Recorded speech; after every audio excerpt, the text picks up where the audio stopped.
Orient bell tiles studio से आप देख रहे हैं एबीपी न्यूज। नमस्कार, गुड मॉर्निंग। एक बार फिर बहुत स्वागत है आपका। आप देख रहे हैं एबीपी न्यूज पर नमस्ते भारत। आपके साथ मैं हूं जिया शर्मा और आइए शुरुआत करेंगे नमस्ते भारत की बड़ी खबर के साथ। एयरबस A320 सीरीज के विमानों को लेकर अलर्ट जारी कर दिया गया है। एयरबस A320 फैमिली प्लेन में सोलर रेडिएशन का खतरा है और ऐसे में सोलर रेडिएशन की वजह से फ्लाइट कंट्रोल डेटा करप्ट हो सकता है। इंडिगो, एयर इंडिया और स्पाइस जेट के विमानों पर इसका असर भी पड़ सकता है। ऐसे में सॉफ्टवेयर अपडेट होने तक उड़ानों में देरी हो सकती है। विमानन कंपनियों ने यात्रियों के लिए एडवाइजरी जारी कर दी है। एयरपोर्ट पहुंचने से पहले फ्लाइट की जानकारी जरूर ले लें, तो डेटा करप्ट हो सकता है। ऐसे में फ्लाइटों पर, उड़ान पर इसका असर देखने को मिल सकता है। देरी से ये जो उड़ान है वो उड़ सकती है। ऐसे में अब घर से अगर आप बाहर निकले तो फ्लाइट की पूरी जानकारी लेने के बाद ही एयरपोर्ट पर पहुंचे, क्योंकि सोलर रेडिएशन की वजह से फ्लाइट कंट्रोल डेटा पर इसका असर पड़ सकता है। वो डेटा करप्ट हो सकता है।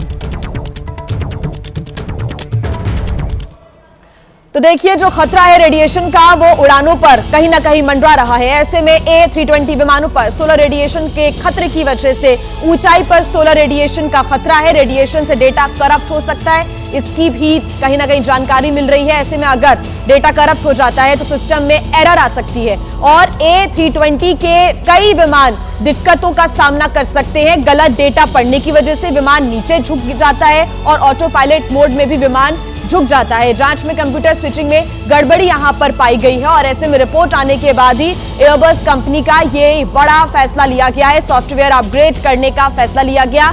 सारे सॉफ्टवेयर्स को अपग्रेड किया जाएगा, अपडेट किया जाएगा। पुराने विमानों में जो हार्डवेयर है उसको भी बदला जाएगा और सिस्टम अपग्रेडेशन के बाद ही उड़ानों को वापस से एक बार फिर से शुरू करने की जो तैयारी है वो की जाएगी। लेकिन सिस्टम अपग्रेड करने तक उड़ानों पर रोक लगाने का फैसला लिया गया है। A320 सीरीज के सभी विमान ग्राउंड कर दिए गए हैं। वरुण भसीन हमारे साथ जुड़ गए, हमारे संवाददाता ज्यादा जानकारी के साथ। वरुण, ये एक कहीं ना कहीं बड़ी बात है कि जब तक सिस्टम अपग्रेड नहीं हो जाता तब तक A320 सीरीज के जो विमान है वो उड़ान नहीं भरेंगे। क्या जानकारी है पूरी? जी बिल्कुल, देखिए, इसको एक बहुत बड़ी इमरजेंसी की तरह माना जा सकता है, क्योंकि हजारों विमान रोजाना उड़ान भरते हैं। ये एयरबस कंपनी बहुत सी एयरलाइंस को इस वक्त अपने विमान देती है, लेकिन इसमें एक बड़ी इमरजेंसी घोषित होती है जिसमें कहा जाता है कि जल्द से जल्द सभी विमान अपने इस वक्त सॉफ्टवेयर को अपग्रेड करें और वो तकनीकी खामी जब तक नहीं सुधारी जाएगी तब तक उसमें कोई भी पैसेंजर नहीं बिठाया जा सकता है। और ये अब भारत में अगर मैं आपका आंकड़ा बताऊं तो लगभग air India, Indigo, air India express इस तरह के विमान का उपयोग करती है। हालांकि एक केस के दौरान सामने आया कि जब विमान हवा में उड़ रहा था और अचानक वो हवा में ऑटो पायलट होने के बावजूद नीचे की तरफ झटका खा के गिरता है। उसका कारण था सिर्फ एक सॉफ्टवेयर में ग्लिच आना। पायलट मौजूद है फ्लाइट में, लेकिन तब भी प्लेन अपने आप नीचे की तरफ गिरने लगता है और ये बहुत बड़ी इमरजेंसी एक केस में नजर आई और पूरा का पूरा बेड़ा, यानी कि हजारों फ्लाइट दुनिया भर में जितनी भी उड़ रही है उनको ग्राउंड करना पड़ा है और अब उनको लगातार अपग्रेड किया जा रहा है। और भारत में भी इसका असर देखने को मिलेगा। इंडिगो, एयर इंडिया की फ्लाइट है, उन्होंने अपनी तरफ से जानकारी दे दी है कि हम इसको अपग्रेड कर रहे हैं। कुछ विमान 2 से 3 घंटे में सॉफ्टवेयर अपग्रेड तो नॉर्मल होता है उसकी तरह होंगे, लेकिन जो पुराने विमान हैं उनको अपग्रेड करने के साथ साथ कुछ हार्डवेयर अपग्रेड भी करने होंगे। एक इमरजेंसी के तहत उसके प्रोटोकॉल्स को फॉलो करना होगा, तभी वो वापस से उड़ान भर पाएंगे। ठीक, बहुत शुक्रिया वरुण आपका तमाम जानकारी के लिए। तो सिस्टम अपग्रेड करने की जो तैयारी है वो कर ली गई है और जब तक सिस्टम अपग्रेड नहीं होगा तब तक ये जो A320 सीरीज के विमान हैं वो उड़ान नहीं भरेंगे। कहीं ना कहीं एक बड़ी इमरजेंसी ये मानी जा रही है। आइए खबरों में आगे बढ़ते हैं। आज सीएम सिद्धरामैया से deputy CM DK Shivakumar की मुलाकात होनी है और सीएम आवास पर आमने सामने होगी दोनों की बातचीत। सुबह 9 बजे यानी कि 1 घंटे के बाद नाश्ते पर दोनों नेताओं की ये मुलाकात होने जा रही है। हाई कमान के निर्देश पर सीएम सिद्धरामैया ने नाश्ते पर हाईकमान जो भी फैसला लेगा हम उसे मानेंगे, सिद्धरामैया ने यह कहा है। आपको बता दें कि सीएम, डिप्टी सीएम के बीच में जो कहीं ना कहीं तनाव की स्थितियां देखने को मिली थी, जिसकी वजह से पूरे कर्नाटक में सियासी पारा चरम पर है। ऐसे में सीएम आवास पर आज आमने सामने दोनों की बातचीत होगी सुबह 9 बजे। कर्नाटका जहां कांग्रेस पार्टी कुर्सी की लड़ाई में मस्त है, भ्रष्टाचार में मस्त है और जनता त्रस्त है। ये इसीलिए हो रहा है कि कर्नाटका के अंदर कांग्रेस को खुद को राहुल गांधी और गांधी वाड्रा परिवार के नेतृत्व में विश्वास नहीं है। इसीलिए कर्नाटका के अंदर कांग्रेस पार्टी के नेता सिर्फ कुर्सी में मस्त है, सिर्फ भ्रष्ट। और आइए अब खबरों में आगे बढ़ते हैं। अब तस्वीरें आपको दिखा देते हैं श्रीलंका से, जहां पर चक्रवाती तूफान डिटवा से भारी तबाही देखने को मिल रही है। बारिश और भूस्खलन में अब तक 80 लोगों की मौत की जानकारी है। बारिश और भूस्खलन में 40 लोग अभी लापता बताए जा रहे हैं। चक्रवाती तूफान की वजह से 1.5 लाख लोग प्रभावित हो गए हैं। 14,000 से अधिक लोगों ने इमरजेंसी सेंटर्स में जाकर शरण ली है। श्रीलंका में साइक्लोन डिटवा से भारी तबाही का मंजर चारों तरफ। साइक्लोन की वजह से बाढ़ आई और लैंडस्लाइड की वजह से 80 से ज्यादा लोगों की अब तक मौत की जानकारी है। 40 लोग लापता बताए जा रहे हैं। 1.5 लाख से ज्यादा लोग प्रभावित हुए हैं। 14,000 से अधिक लोगों ने इमरजेंसी सेंटर्स में शरण ली है। राहत और बचाव का कार्य लगातार चल रहा है श्रीलंका में। ये तस्वीरें आप देख रहे हैं, कुदरत का कहर टूटा है और जैसे ही साइक्लोन आया अपने साथ बाढ़ और लैंडस्लाइड की बड़ी मुश्किलें भी लेकर आया। ऐसे में चक्रवाती तूफान डिटवा से भारी तबाही श्रीलंका में हर तरफ देखने को मिल रही है। अब तक 80 लोगों की मौत की जानकारी है, 40 से अधिक लापता हैं। प्रधानमंत्री नरेंद्र मोदी ने कहा है कि इस स्थिति से निपटने के लिए भारत श्रीलंका को और अधिक सहायता प्रदान करेगा। प्रधानमंत्री ने सोशल मीडिया एक्स पर यह पोस्ट किया है, लिखा है, श्रीलंका के उन लोगों के प्रति मेरी हार्दिक संवेदना है जिन्होंने चक्रवात डिटवा के कारण अपने प्रियजनों को खो दिया है। मैं सभी प्रभावित परिवारों की सुरक्षा, सांत्वना और शीघ्र स्वस्थ होने की प्रार्थना करता हूं।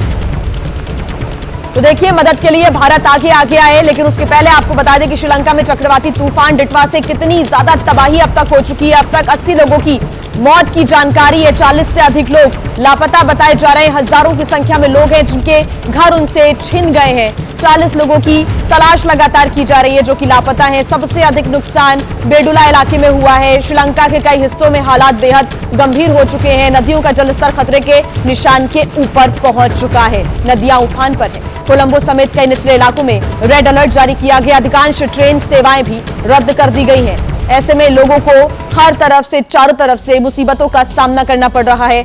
ऑपरेशन सागर बंधु शुरू किया गया है। भारत की तरफ से श्रीलंका को हर संभव मदद दी जा रही है। भारत ने ऑपरेशन सागर बंधु शुरू किया है। आईएनएस विक्रांत और आईएनएस उदयगिरी कोलंबो पहुंच चुके हैं राहत सामग्री लेकर। ये 6 तस्वीरें आपके सामने। देखिए, चक्रवाती तूफान से कैसे श्रीलंका में तबाही आई है। 80 से ज्यादा लोगों की मौत हो गई है। 40 लोग लापता बताए जा रहे हैं जिनको खोजने का काम किया जा रहा है।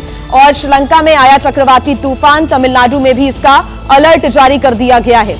14,000 लोगों का अब तक रेस्क्यू किया गया है। इन लोगों को इमरजेंसी सेंटर्स में सुरक्षित स्थानों पर पहुंचाया गया और 1.5 लाख से ज्यादा लोग प्रभावित इस चक्रवाती तूफान की वजह से बताए जा रहे हैं। बताया जा रहा है कि इसका असर तमिलनाडु में भी देखने को मिल सकता है। इसी वजह से तमिलनाडु के जितने भी तटीय इलाके हैं, क्षेत्र हैं, खास तौर से वहां पर अलर्ट जारी किया गया है। तैयारियां यहां पर की जा रही है और खुद मुख्यमंत्री ने तैयारियों का निरीक्षण भी किया।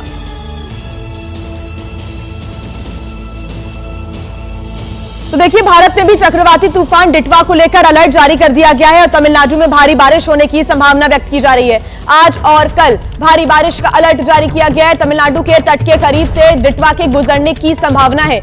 सीएम स्टालिन ने तैयारियों की समीक्षा भी की है। उधर तमिलनाडु तट की तरफ चक्रवाती तूफान डिटवा लगातार आगे बढ़ रहा है और चक्रवाती तूफान डिटवा के कारण भारी बारिश हो सकती है, यह आशंका व्यक्त की जा रही है। मुख्यमंत्री स्टालिन ने तैयारियों की समीक्षा भी की।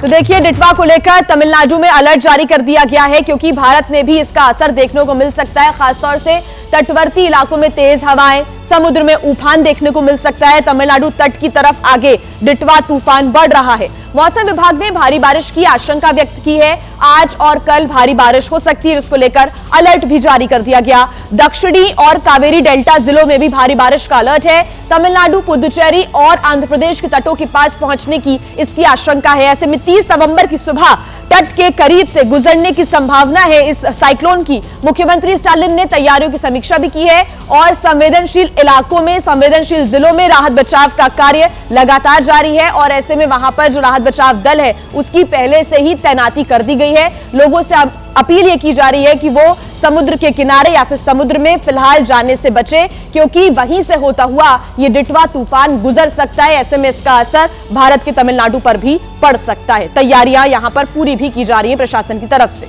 आइए अब खबरों में आगे बढ़ते हैं, बात कर लेते हैं उत्तर प्रदेश की, जहां के मेरठ में एक मकान को बेचे जाने को लेकर बवाल हो गया।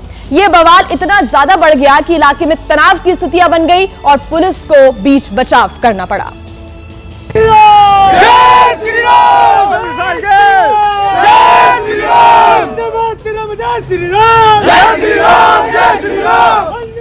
ये मेरठ का थापर नगर का इलाका है और यहाँ स्थानीय लोगों और हिंदू संगठनों में गुस्सा है। गुस्से की वजह जानकर आप हैरान रह जाएंगे। दरअसल इस इलाके में एक पंजाबी परिवार ने अपना मकान एक मुस्लिम फैमिली को बेच दिया। जैसे ये बात स्थानीय लोगों को पता चली, हंगामा खड़ा हो गया। हालात ऐसे बने कि हिंदू संगठनों के साथ स्थानीय लोग विरोध प्रदर्शन करते हुए सड़क पर उतर आए। प्रदर्शन कर रहे इन लोगों का तर्क है कि ये इलाका हिंदू बाहुल्य इलाका है और इस इलाके में किसी मुस्लिम समुदाय के व्यक्ति को नहीं रहने देंगे, लिहाजा मकान में ताला जड़ दिया गया। बवाल इतना बढ़ा कि पुलिस को दखल देना पड़ा और दोनों पक्षों से बातचीत के बाद मामले को सुलझाने का भरोसा पुलिस ने दिया है। और इस बीच एक बड़ी खबर मिल रही है, सोनिया गांधी और राहुल गांधी के लिए आज एक बड़ा दिन है, क्योंकि नेशनल हेराल्ड केस में राउज एवेन्यू कोर्ट में आज सुनवाई होनी है। दरअसल ईडी की चार्जशीट पर कोर्ट अहम फैसला सुनाएगी। ईडी ने सोनिया गांधी और राहुल गांधी समेत अन्य को आरोपी बनाया है। तो आपको बता दें, नेशनल हेराल्ड से जुड़े हुए मनी लॉन्ड्रिंग के मामले में राउज एवेन्यू कोर्ट ईडी की दाखिल चार्जशीट पर संज्ञान लेने पर आज फैसला सुनाएगा। ईडी ने अपनी चार्जशीट में सोनिया गांधी, राहुल गांधी, सैम पित्रोदा, सुमन दुबे, सुनील भंडारी, यंग इंडियन और डोटेक्स मर्चेंटाइज प्राइवेट लिमिटेड को नामजद किया है। 12 राज्यों में एसआईआर का कार्य तेजी से आगे बढ़ रहा है। आपको दिखा देते हैं एसआईआर से जुड़ी तमाम बड़ी खबरें फटाफट अंदाज में। पश्चिम बंगाल में एसआईआर पर हुआ घमासान। चुनाव आयोग से मुलाकात के बाद बोले टीएमसी के नेता, हमने पूछे 5 सवाल, एक का भी नहीं मिला जवाब। एसआईआर की वजह से 40 मौतें हुई, खून से रंगे हैं मुख्य चुनाव आयुक्त के हाथ। चुनाव आयोग ने पश्चिम बंगाल के डीजीपी और कोलकाता पुलिस कमिश्नर को लेटर लिखा है, कहा है कि बीएलओस को राजनीतिक पार्टी के कार्यकर्ताओं द्वारा दबाव या फिर धमकी न दी जाए। पश्चिम बंगाल बीजेपी अध्यक्ष समीक भट्टाचार्य का टीएमसी पर बड़ा आरोप, कहा कि बीएलओस पर दबाव बना रही है टीएमसी, चुनाव आयोग से की संज्ञान लेने की मांग। बंगाल बीजेपी विधायक अग्निमित्रा पॉल ने पुलिस को बताया टीएमसी का सबसे बड़ा कैडर, कहा कि बीएलओ को धमकाया और उन पर हमला किया जा रहा है। आप कैसे उम्मीद कर सकते हैं कि पुलिस कार्रवाई करेगी। समाजवादी पार्टी के नेता एसटी हसन बोले, एसआईआर के जरिए विपक्ष के वोट काटने की साजिश है। एसआईआर की जल्दबाजी से हिंदू मुसलमान सभी परेशान हैं। आइए अब बात करते हैं राजस्थान की, जहां के किशनगढ़ में नौसेना के जवान की सड़क हादसे में मौत हो गई। दरअसल 30 नवंबर को उनकी शादी होनी थी, लेकिन गांव और घर अब मातम में डूबा हुआ है।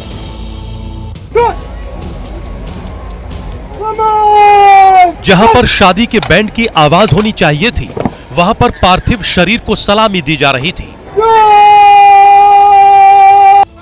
जहां शादी की चहल पहल होती, उस गांव और घर में मातम पसरा हुआ है। नौसेना के जवान सरदार बैरवा गुरुवार की रात छोटा किशनगढ़ के लांबा गांव के पास सड़क दुर्घटना का शिकार हो गए। 30 नवंबर को शादी थी और वे अपने दोस्त के साथ खरीदारी करके बाइक से घर लौट रहे थे। इस दौरान बाइक को पीछे से आ रही तेज रफ्तार गाड़ी ने टक्कर मार दी। हादसा अराई के छोटा लांबा गांव के पास गुरुवार रात को हुआ था। शुक्रवार को सेना के जवानों ने गार्ड ऑफ ऑनर दिया। सेना के अधिकारियों के साथ हजारों ग्रामीणों ने नम आंखों से जवान को अंतिम विदाई दी। ग्रामीणों ने गांव के स्कूल और अस्पताल का नाम सरदार बैरवा के नाम पर रखने की मांग की है। वहीं नवादा में आए पर्यटक से मारपीट की घटना सामने आई है, तो वहीं आरोपी युवक वेस्ट बंगाल नंबर की गाड़ी बिहार में दिखने के बाद भड़का हुआ था और मारपीट करने के साथ ही उसने पर्यटकों से रंगदारी के 1000 रुपए भी मांग लिए। पुलिस आके बात होगा ना, मत जाना इधर, अब ना मत जाना इधर अब। क्यों समझा? जहाँ WB ये सब दिखाना। क्या बोल रहा था? पश्चिम बंगाल के अलीपुरद्वार के रहने वाले बोधगया राजगीर से दर्शन करके वापस लौट रहे थे। इसी दौरान कार पर पश्चिम बंगाल का नंबर देखकर एक बाइक सवार ने उसका पीछा करना शुरू कर दिया और फिर रास्ते में उनकी कार को जबरन रोककर मारपीट की और 1000 रुपए की रंगदारी मांगी। सर कुछ प्लीज सर बाइक को पीछे से मारा है। नहीं सर नहीं पैसा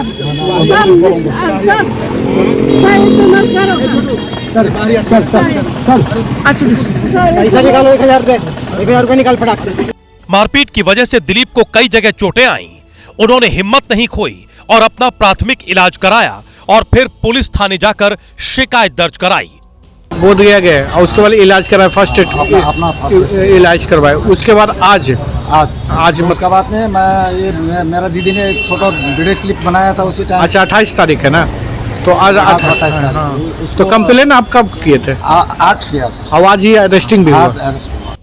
पुलिस ने तुरंत कार्रवाई करते हुए आरोपी को गिरफ्तार कर लिया।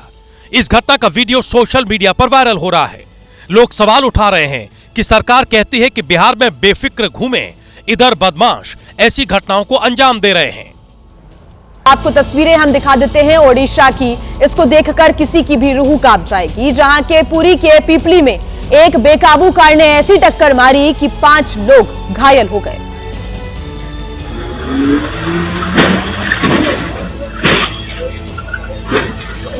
कार अचानक आई और सबको रौंदते हुए चली गई। पलक झपकते ही बीच बाजार हाहाकार मच गया। दिल की धड़कनें बढ़ा देने वाली इन तस्वीरों को देखिए। घटना दोपहर 12:30 बजे की है। सब कुछ सामान्य था। बाजार खुल चुका था, लोग खरीदारी में व्यस्त थे। तभी कार में बैठा शैतान तेजी से आया और उसके सामने जो कुछ भी आया उसको रौंदता चला गया। 2 बाइक और 5 लोगों को टक्कर मारने के बाद बेकाबू कार भी एक दुकान में जा घुसी। कार की हालत देखिए, एक हिस्सा पूरी तरह खत्म हो गया। कार जिस दुकान में घुसी वहां के हालात भी बेहद डरावने हैं। पुलिस जांच में जुटी है कि कहीं नशे में तो कार ड्राइवर कार नहीं चला रहा था। कार के अंदर से शराब की बोतलें भी बरामद हुई हैं। देखिए, आजकल स्काई डाइनिंग रेस्टोरेंट का ट्रेंड है, यानी कि जमीन से सैकड़ों फीट हवा में क्रेन की मदद से टेबल पर खाना परोसा जाता है। और रोमांच के इसी चक्कर में केरल में कुछ पर्यटकों की सांसें हवा में ही अटक गई। 150 फीट की ऊंचाई पर पर्यटकों का रोमांच डर में बदल गया। स्काई डाइनिंग की क्रेन में खराबी आ गई और कई टूरिस्ट हवा में अटक गए। हैरान करने वाली बात तो यह है कि इन पर्यटकों में 4 बच्चे भी शामिल थे, जो 2 घंटे से ज्यादा तक हवा में फंसे रहे। मौके पर पहुंची रेस्क्यू टीम ने पहले 2 बच्चों और उनकी मां को नीचे उतारा, फिर बाकी परिवार के सदस्यों।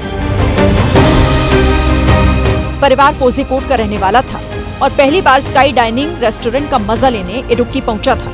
हैरान करने वाली बात यह है कि रेस्टोरेंट अभी 1 महीने पहले ही खुला था, जिसके हाइड्रोलिक सिस्टम में अचानक गड़बड़ी आ गई। फिलहाल सभी फंसे पर्यटकों को सफलतापूर्वक नीचे उतार लिया गया, जिससे परिवार और रेस्क्यू स्टाफ ने राहत की सांस ली। वहीं केरल के अल्लपुझा में सड़क हादसे का रोंगटे खड़े कर देने वाला एक वीडियो आया सामने। यहां पर एक भीषण एक्सीडेंट हुआ, जिसमें एक बाइक सवार की मौत हो गई, जबकि 2 लोग गंभीर रूप से घायल हो गए।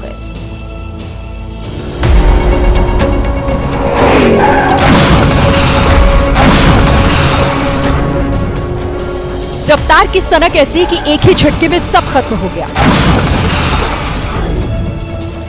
छात्र स्कूल से घर लौट रहा था, तभी तेज रफ्तार बाइक ने जोरदार टक्कर मारी।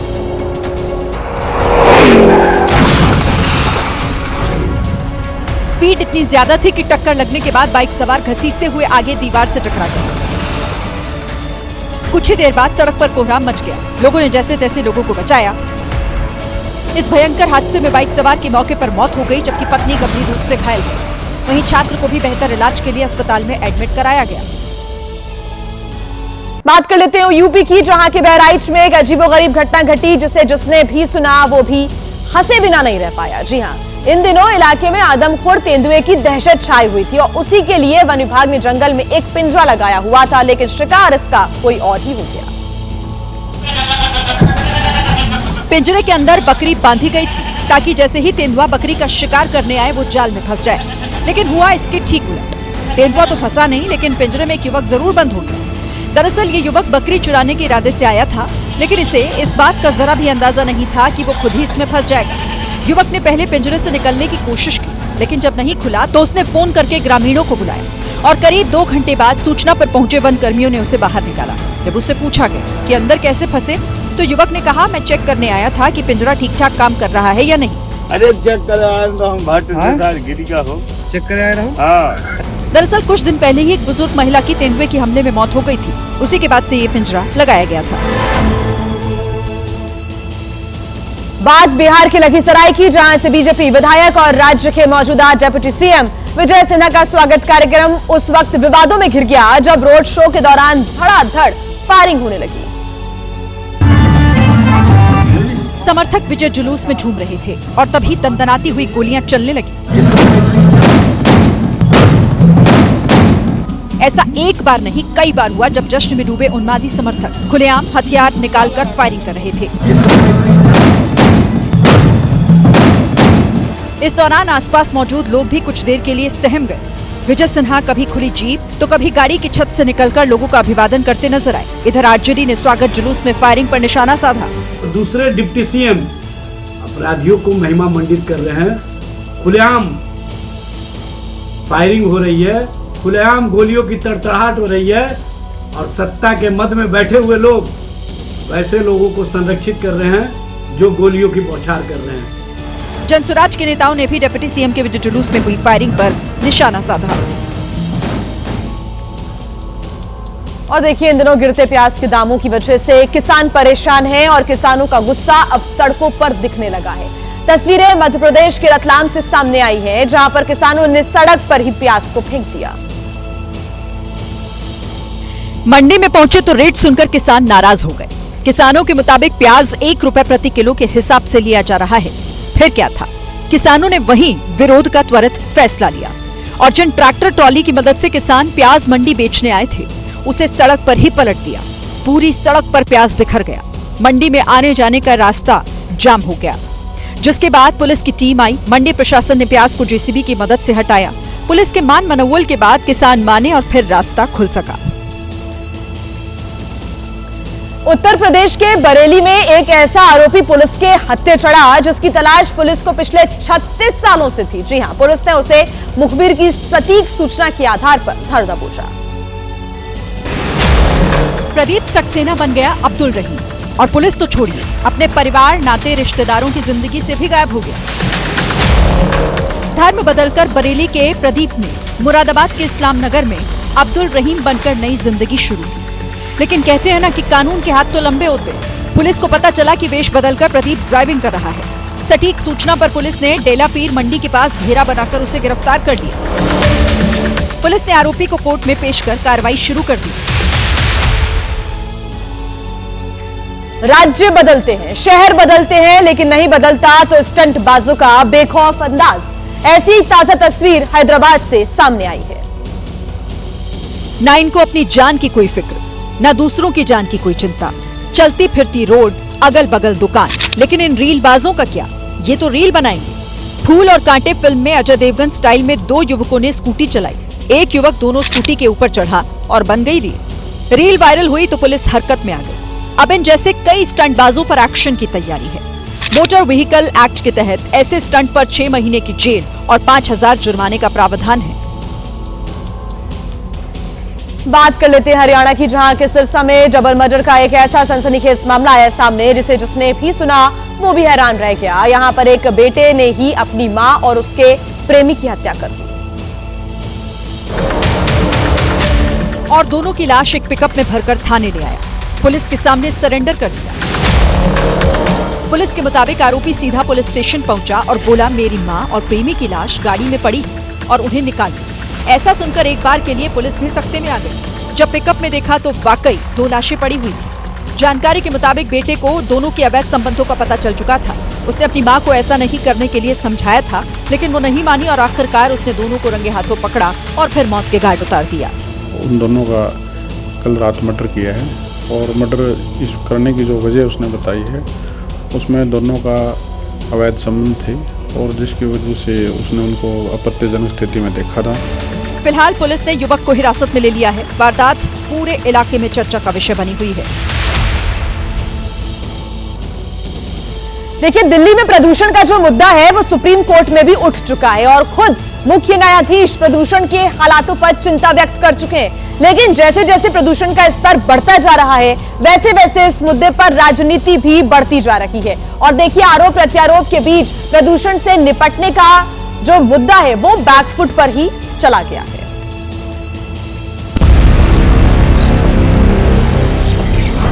जिसका सबूत है गैस चैम्बर बन चुकी दिल्ली की ये तस्वीरें। हर तरफ छाया स्मॉग यानी दमघोटू प्रदूषण।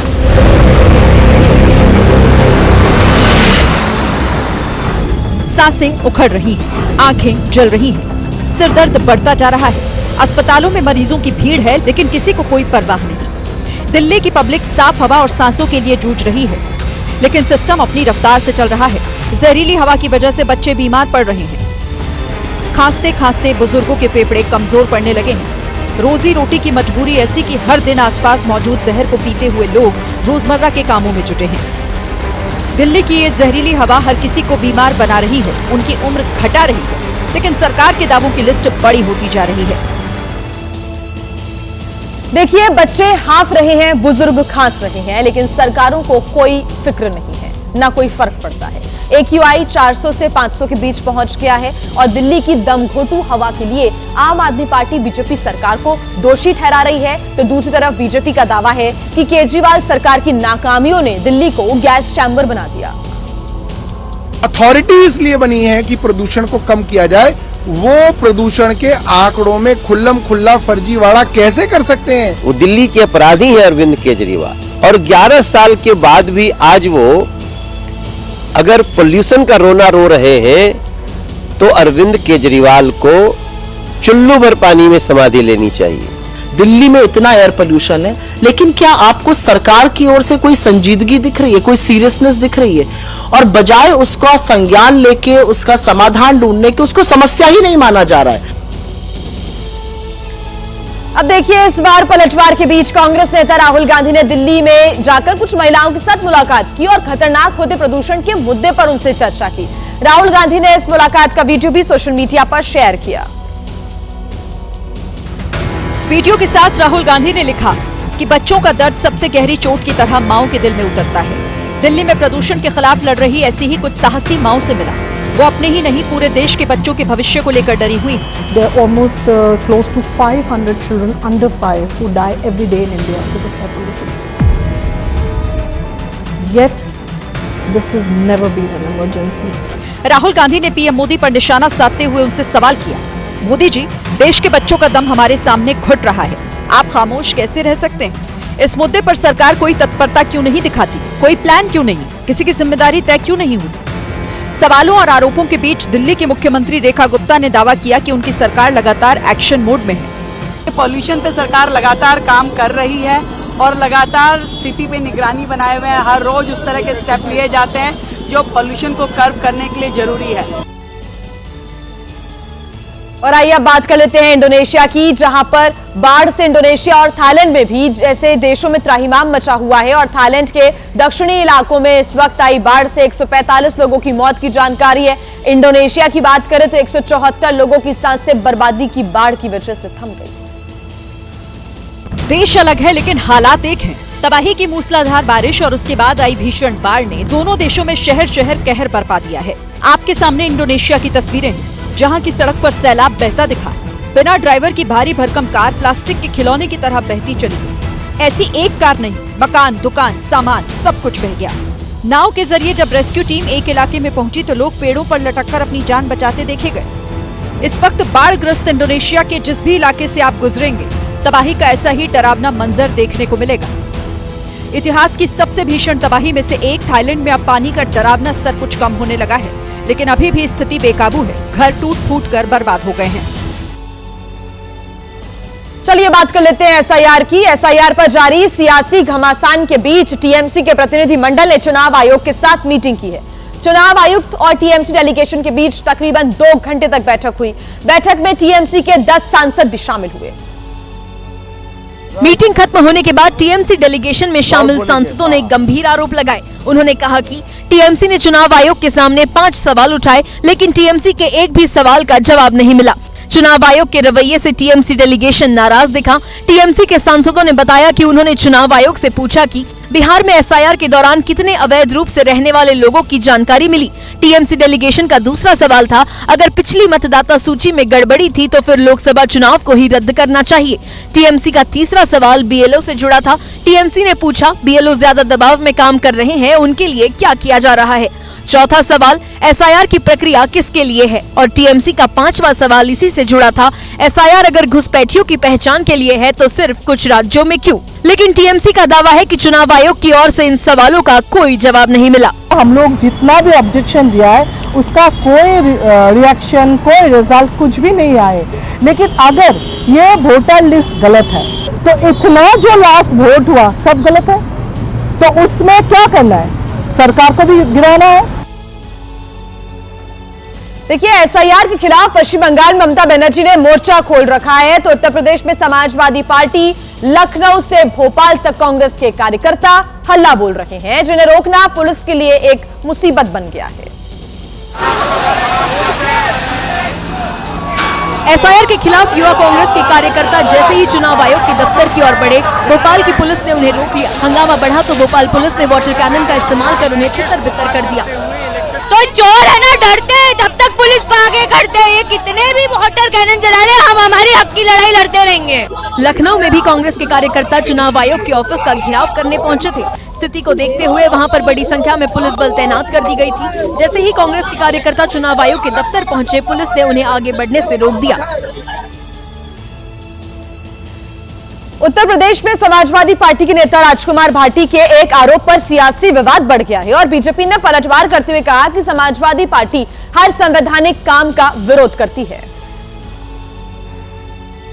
समाजवादी पार्टी के नेता राजकुमार भाटी ने सोशल मीडिया प्लेटफॉर्म एक्स पर लिखा, एक बीएलओ ने नाम उजागर न करने की शर्त पर मुझे बताया कि नोएडा ग्रेटर नोएडा के बीएलओ को जिला प्रशासन की ओर से निर्देशित किया गया है कि सेक्टर और सोसाइटी के प्रत्येक बूथ पर 100 फर्जी वोट बचाने हैं। एक तरफ देहात क्षेत्र में असली वोट भी काटे जा रहे हैं और दूसरी ओर शहरी क्षेत्र में फर्जी वोट बचाए जा रहे हैं।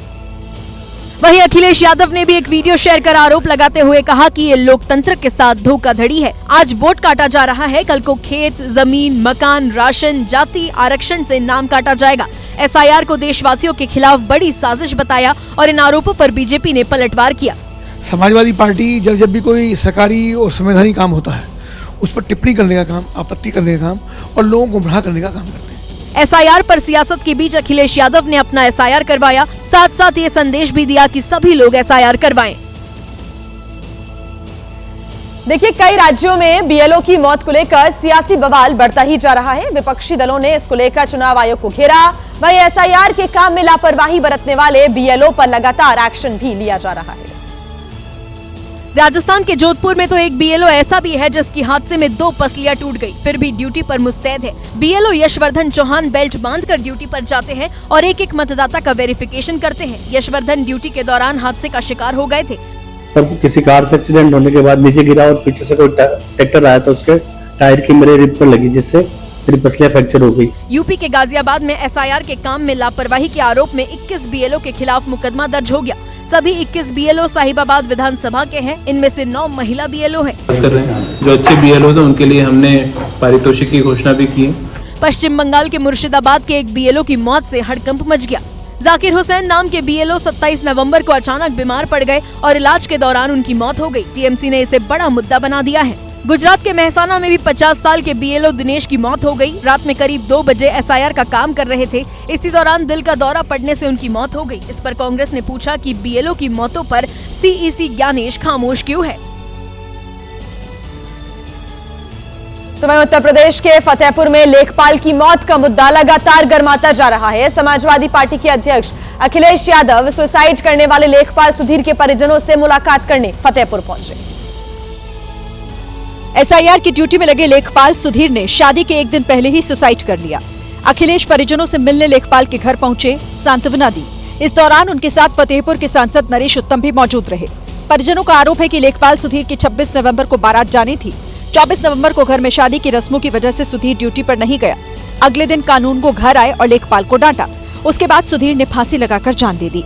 अखिलेश यादव ने मृतक लेखपाल के परिजनों से मिलकर इलेक्शन कमीशन और बीजेपी पर हमला बोला। इतना प्रेशर क्यों दे रहे हैं आप? इन्होंने निकलवाया कि शादियां कब ज्यादा हैं, त्योहार कब ज्यादा पड़ेंगे, शादियों में लोग जब व्यस्त रहेंगे उसी समय जानबूझ करके इलेक्शन कमीशन ने बीजेपी से मिलकर के वो तारीखें तय की। SIR के मुद्दे पर लगातार विपक्षी पार्टी बीजेपी और चुनाव आयोग को घेर रही है।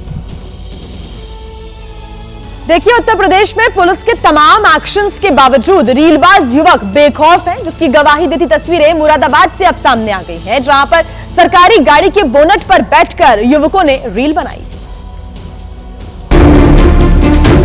कार भी किसकी, जिस पर लिखा है मजिस्ट्रेट।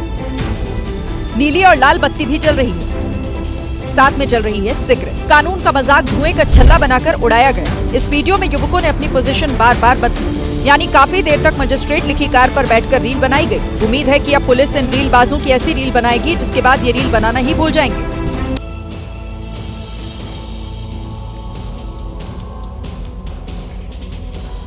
चलिए बात कर लेते हैं महाराष्ट्र की, जहां के पुणे में कोयता गैंग का कहर एक बार फिर से लौट आया है। शहर के विमान नगर इलाके में गैंग के गुंडों ने एक दुकान में जमकर तोड़फोड़ की और मौके से फरार हो गए।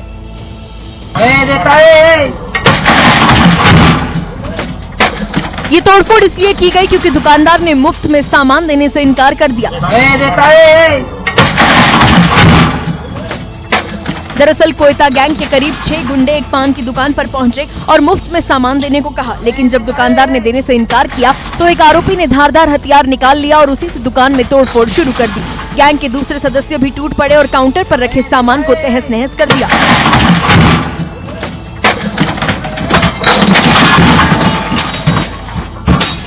तोड़फोड़ के बाद आरोपी दुकान से सामान लेकर वहां से फरार हो गए। इस घटना के बाद डरे व्यापारियों ने पुलिस से आरोपियों पर सख्त कार्रवाई की मांग की।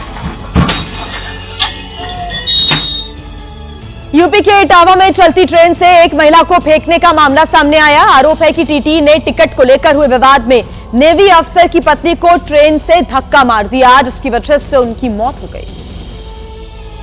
आरती नाम की ये महिला इलाज कराने के लिए कानपुर से दिल्ली जा रही थी। कानपुर सेंट्रल से जो है ये बैठी हैं, तो वहाँ पर इनकी ट्रेन जिसका इन्होंने टिकट लिया था वो ट्रेन मिस हो गई है, निकल गई होगी, तो जो है दूसरी ट्रेन में बैठ गई है। आरोप है कि पटना आनंद विहार सुपरफास्ट के स्लीपर कोच में टीटीई संतोष से इसी बात को लेकर विवाद हो गया। परिजनों का आरोप है कि टीटीई ने पहले बैग को ट्रेन से फेंक दिया और फिर 4 किलोमीटर बाद महिला को धक्का दे दिया। तो इससे तो यही लगता है कि टीटी ने जो है इसमें जानबूझ के पहले सामान फेंका है और फिर जो है उसको बहू को फेंका है। इस मामले में इटावा की जीआरपी ने हत्या का मुकदमा दर्ज कर लिया है। आरोप लगाया है कि हमारी पत्नी को धक्का देके गिरा दिया गया है। मेमो जो मुझे मिल रहा है तो पेपर मास्टर का गिरने का मिल रहा है। अब मुकदमा के बाद जब विवेचना का भय जो प्रकाश में आएगा उसके हिसाब से कार्रवाई होगी। अब देखिए, मृतक महिला के पति ने सवाल खड़े किए हैं कि आखिर में बैग हादसे के एक दिन बाद क्यों मिला। पति ने निष्पक्ष जांच की मांग की है। ये तो लग रहा है फेंका हुआ है, क्योंकि बैग 4 किलोमीटर दूर मिला है, बॉडी फिर मिली, मोबाइल अभी तक नहीं मिला है और बैग भी एक दिन बाद मिला है, जिसकी निष्पक्ष मतलब सच्चाई जाननी है मुझे, क्या हुआ है। प्रधानमंत्री नरेंद्र मोदी ने गोवा के श्री संस्थान गोकर्णपाट गली जीवोत्तम मठ के 550वें वर्ष समारोह में हिस्सा लिया और इस दौरान प्रधानमंत्री नरेंद्र मोदी ने भगवान राम की प्रतिमा का अनावरण भी किया। अयोध्या के बाद अब गोवा में जय श्री राम। भगवान श्री रामचंद्र की चांदनी प्रतिमा गौरव रूप में आज देश के प्रधानमंत्री श्री नरेंद्र भाई मोदी जी को ये चमचमाती प्रतिमा 77 फीट ऊंची है, जिसका अनावरण प्रधानमंत्री नरेंद्र मोदी के हाथों से हुआ। ये विश्व में भगवान राम की सबसे ऊंची प्रतिमा है। साथियों, आज भारत एक अद्भुत सांस्कृतिक पुनर्जागरण का साक्षी बन रहा है। अयोध्या में राम मंदिर का पुनर्स्थापन, काशी विश्वनाथ धाम का भव्य पुनरुद्धार और उज्जैन में महाकाल महालोक का विस्तार, ये सब हमारे राष्ट्र की उस जागरूकता को प्रकट करते हैं। पीएम मोदी ने जिस प्रतिमा का अनावरण किया उसे मशहूर मूर्तिकार राम सुतार ने बनाया है, जो कि इससे पहले स्टैचू ऑफ यूनिटी का निर्माण कर चुके हैं। पर्यटन के लिए दुनिया भर में मशहूर गोवा में भगवान श्री राम की प्रतिमा पर्यटकों को और ज्यादा आकर्षित करेगी। और आइए अब बात करते हैं यूपी की, जहां के बहराइच में होटल और फर्नीचर व्यापारी पर 3 दिन से चल रही आयकर विभाग की छापेमारी अब खत्म हो गई है। आयकर विभाग के अधिकारियों ने 3 दिन नगीन ट्रेडर्स के मालिकों के आवास और उनकी कंपनी के ऑफिस खंगाले और मामले पर आयकर विभाग के अधिकारियों ने चुप्पी बनाए रखी। आयकर विभाग की टीम ने हाजी नगीन, उनके परिवार और प्रतिष्ठान से जुड़े कर्मचारियों से भी सवाल जवाब किए।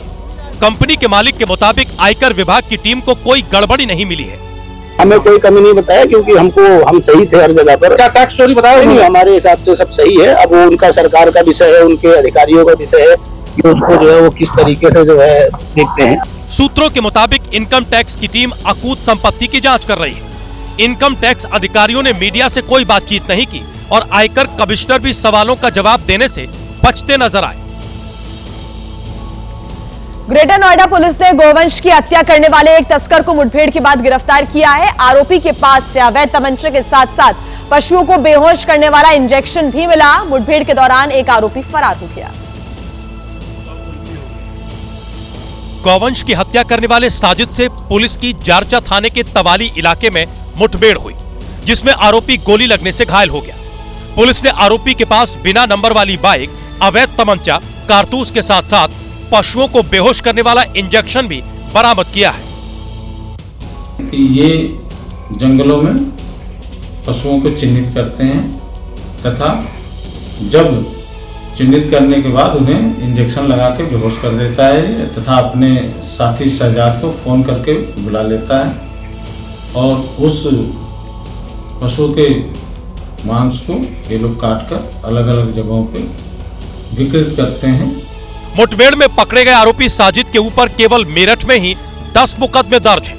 पुलिस दूसरे जिलों में आरोपी के ऊपर दर्ज मुकदमों का भी ब्यौरा जुटा रही है।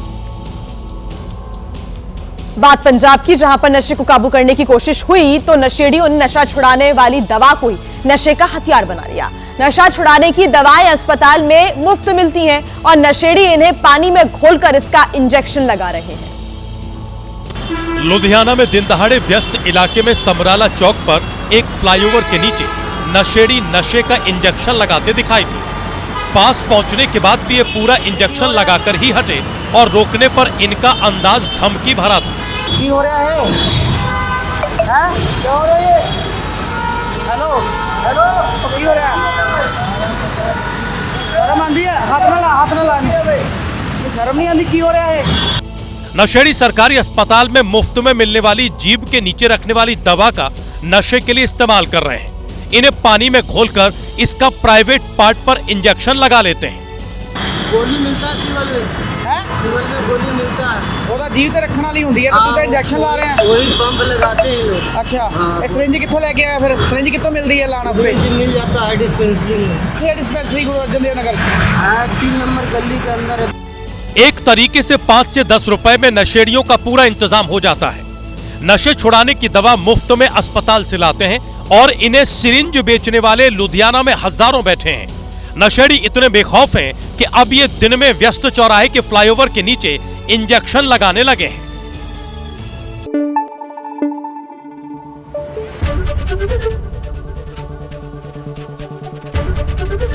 एबीपी न्यूज आपको रखे आगे।